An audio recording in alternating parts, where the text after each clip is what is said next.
শরীয়তপুর এই জেলাকে বলা হয় মৃৎশিল্পের শহর। শরীয়তপুরে তৈরি গৃহস্থালির বিভিন্ন তৈজসপত্রের খ্যাতি রয়েছে সমগ্র বাংলাদেশ জুড়ে। ইতিহাস সমৃদ্ধ বিক্রমপুরের দক্ষিণাঞ্চল এবং প্রাচীন বরিশালের ইদিলপুর পরগনার কিছু অংশ নিয়ে বর্তমান শরীয়তপুর জেলা গঠিত। রূপালী ইলিশের অফুরন্ত উপহার, জল জঙ্গলের বিচিত্র মেলবন্ধন আর পদ্মা সেতুর সফল সংযোগ শরীয়তপুর জেলাকে করেছে অপার সম্ভাবনাময়। এছাড়া ফসলের অবাধ আবাদের সুযোগ, শিল্পাঞ্চল প্রতিষ্ঠার মাধ্যমে কর্মসংস্থান সৃষ্টি এবং পদ্মা সেতু সংলগ্ন এলাকায় পর্যটন সংশ্লিষ্ট শিল্পের বিকাশের মাধ্যমে জাতীয় অগ্রগতিতে শরীয়তপুরের অবদান অসামান্য। শরীয়তপুরের ঐতিহ্যবাহী মৃৎশিল্পে বর্তমানে এসেছে আধুনিকতার ছোঁয়া। তৈরি হচ্ছে নতুন নতুন পণ্য, যা শুধু দেশেই নয়, দেশের গণ্ডি পেরিয়ে যাচ্ছে ইউরোপ, আমেরিকা এবং অস্ট্রেলিয়ায়। বাংলাদেশের স্বাধীনতা সংগ্রামেও শরীয়তপুরবাসীর ভূমিকা উল্লেখযোগ্য। শরীয়তপুর জেলা সম্পর্কে আরও কিছু তথ্য জেনে নেওয়া যাক। এই জেলা পূর্বে বৃহত্তর বিক্রমপুরের অংশ ছিল।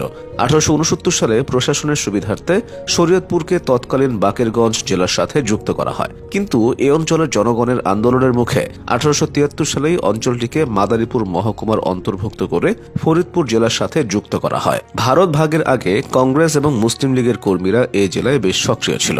1910 থেকে 1935 সালের দিকে এ অঞ্চলের বহু বিপ্লবী সক্রিয়ভাবে আন্দোলন করে ভারতের স্বাধীনতায় অবদান রাখেন। বিপ্লবী পুলিন বিহারী দাস ছিলেন এদের মধ্যে অন্যতম। বাংলাদেশ স্বাধীন হওয়ার পর 1976 সালে মাদারীপুরের পূর্বাঞ্চল নিয়ে একটি নতুন মহকুমা গঠনের সিদ্ধান্ত নেওয়া হয়। এরপর 1977 সালের 10 আগস্ট মহকুমা গঠনের ঘোষণা দেওয়া হয়।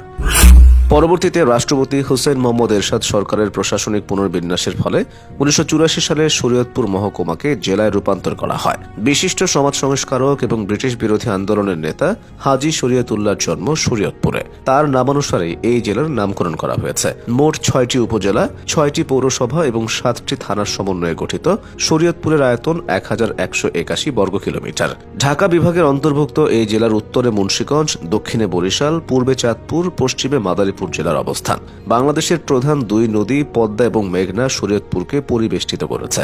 এছাড়াও এই জেলার অন্যান্য নদীগুলো হচ্ছে পালং, জয়ন্তী, কীর্তিনাশা এবং ধর্মগঞ্জ।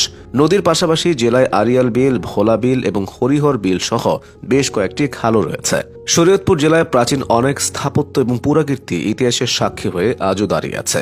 এই জেলার কিছু দর্শনীয় স্থান হল ধানুকার মনসা বাড়ি, ফতেহ জয়পুর দুর্গ, রাম সাধুর আশ্রম, মডার্ন ফ্যান্টাসি কিংডম, বুড়িরহাট ঐতিহ্যবাহী মসজিদ এবং হাটুরিয়া জমিদার বাড়ি।